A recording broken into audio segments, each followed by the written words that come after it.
industri kelapa sawit di Malaysia. Hai semua, welcome to my channel. Jadi hari ini kita ingin mengetahui tentang lebih lanjut lagi berkaitan dengan kelapa sawit di Malaysia.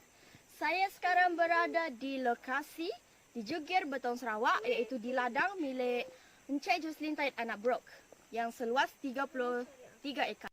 Untuk maklumat tambahan para penonton di luar sana, pada tahun 2019, Malaysia merupakan tempat kedua pengeluar minyak kelapa sawit di dunia. Wah, hebat kan? Okey, untuk mengetahui tentang lebih lanjut lagi tentang minyak kelapa sawit di Malaysia, jangan ke mana-mana. Jom.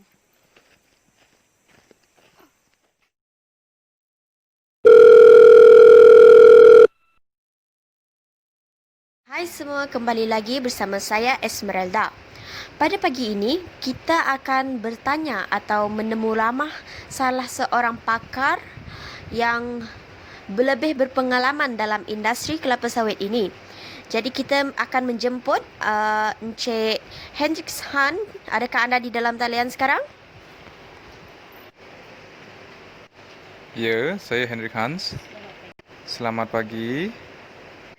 Terima kasih kepada Encik kerana sudi meluangkan sedikit masa bersama kami. Jadi saya akan bertanyakan beberapa soalan kepada Encik mengenai industri kelapa sawit di Malaysia. Bolehkah begitu, Encik? Boleh. Tiada masalah. Baiklah, soalan pertama yang akan diajukan adalah apakah langkah-langkah untuk menanam kelapa sawit? Okey, bagi langkah-langkah untuk menanam kelapa sawit ini adalah langkah yang pertama, kita harus meletakkan anak benih kelapa sawit ke dalam polybag.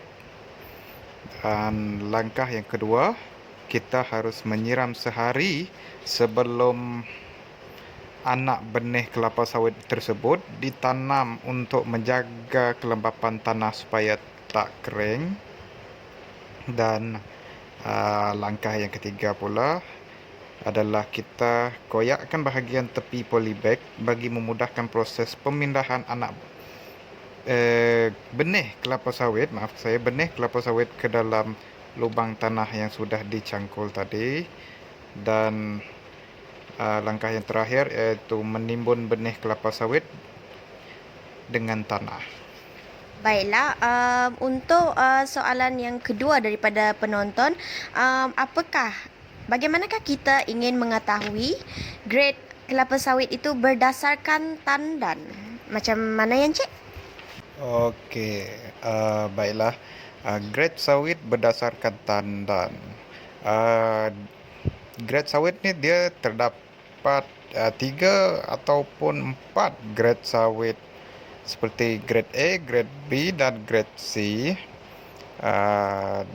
Berdasarkan tandan pula, tandan haruslah segar, dibawa ke kilang ataupun rem segar.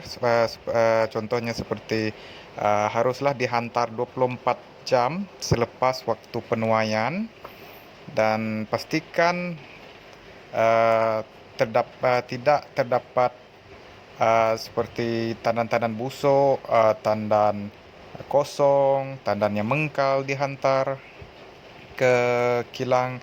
Apabila terdapat tandan-tandan seperti berikut dihantar ke kilang, maka grade yang diberikan di kilang juga mungkin akan diberikan grade yang rendah seperti grade C ataupun B. Untuk mendapatkan grade A, tandan yang dibawa ke kilang ataupun rem haruslah segar dan berkualiti lah, seperti berikut.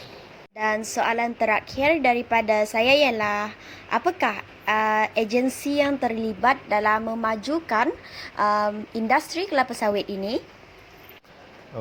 Okey, agensi yang terlibat seperti MPOB, iaitu Lembaga Minyak Sawit Malaysia, yang berfungsi dalam merancang, menyelidik dan membangunkan industri minyak sawit. dan kelapa sawit di Malaysia di bawah bidang kuasa Kementerian Perdagangan dan Komoditi. Ribuan terima kasih diucapkan kepada Encik kerana sudi meluangkan masa dan juga sudi berkongsi sedikit ilmu berkenaan dengan industri kelapa sawit di Malaysia. Kami harap kita berjumpa lagi. Sekian, terima kasih ya Encik. Okey, sama-sama. Baiklah, terdapat dua maklumat tambahan yang kami perolehi, iaitu apakah kegunaan sawit. Kegunaan sawit ni lazimnya banyak digunakan dalam penghasilan minyak kelapa sawit dan juga sabun. Jadi seringkali kita dengar dalam industri penggunaan minyak kelapa sawit dan pembuatan sabun. Soalan terakhir yang kami perolehi daripada ramai penonton iaitu apakah jenis-jenis bantuan yang diberikan oleh pihak kerajaan. Untuk menjawab soalan ini, saya akan mengeluarkan 3 jenis bantuan iaitu baja, racun dan juga alatan untuk meracun. Sekian saja daripada saya. Kita berjumpa lagi di video selanjutnya. Bye.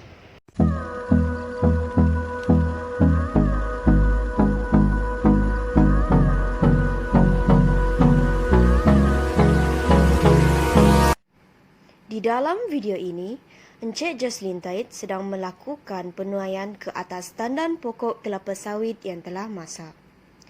Maklumat tambahan, kita haruslah meninggalkan 1 hingga 3 pelepah di bawah tandan yang akhir bergantung umur pokok. Potong tandan yang masak dan alih tandan dipotong ke lorong tuai selepas proses penuaian. Berdasarkan saiz pokok kelapa sawit ini, ia adalah pokok matang muda yang berusia kurang daripada 8 tahun.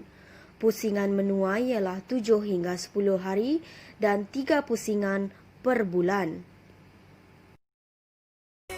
Ribuan terima kasih kepada semua pihak yang terlibat dalam menjayakan video saya ini. Sekian saja daripada saya, sampai berjumpa di video selanjutnya. Bye!